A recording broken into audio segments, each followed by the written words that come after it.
make a long story short, things were going really well.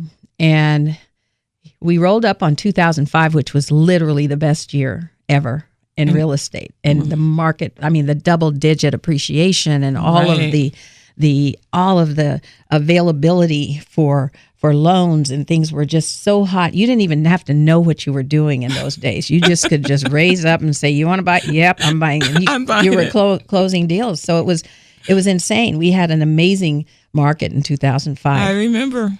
2006. Hello. Things started to shift a bit. And, I was really good at what I did. Right. But I wasn't excited. I did what I did well, and I would get up and my commitment was to my mom. Mm-hmm. It was really all about taking care of my mom. And, like I said, I wasn't that geeked up about passionate about I wasn't at that time. Passionate about my work. But 2006, things started to shift.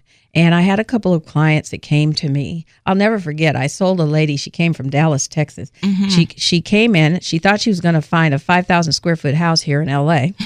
for $1.2 million, $1.5 million, right? I said, no, not happening. Not here. I ended up putting her in a condo. A 900 square foot condo for $1.2 million, right? In Beverly Hills. She wanted to be in Beverly Hills.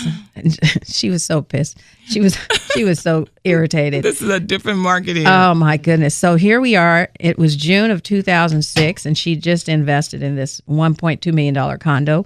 And by December, the market was beginning a nice decline. Wow. And she lost her job and she had to sell. And she was relocating to Orange County. She got another job in Orange County, and she said, "Toni, I've got to sell my condo." And I said, "Okay, you got to sell your condo." So, unfortunately, the values had dropped. Right. And she was upside down. She was now upside down. So that was one of the first instances. But I had several clients who were going through similar challenges, and values were dropping, and people were starting to lose work, and the whole thing started shifting. And I thought, holy camoli, I've got to help these folks get through this, right? Right.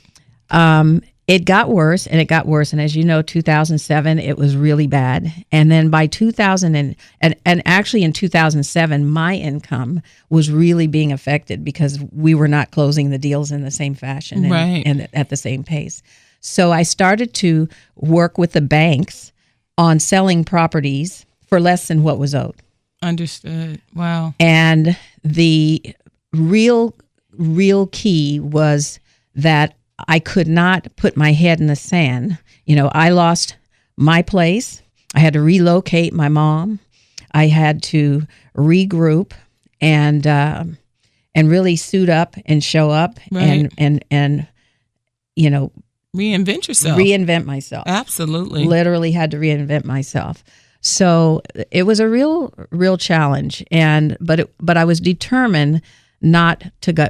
There was no option. I was not going to get a job. There was no option for that. Right. I needed to be able to help my clients. Then my peers were also struggling, right? And they were having challenges. And then they began to ask me to sit on panels and talk about where we're at in the market, how agents can get through this, how we can help our clients, what can we do. One thing led to another, and then I was asked to start teaching these classes. Absolutely. So, well, what they say is cream rises to the top. So in the middle of all of that adversity, you did what you needed to do to reinvent yourself. Yeah.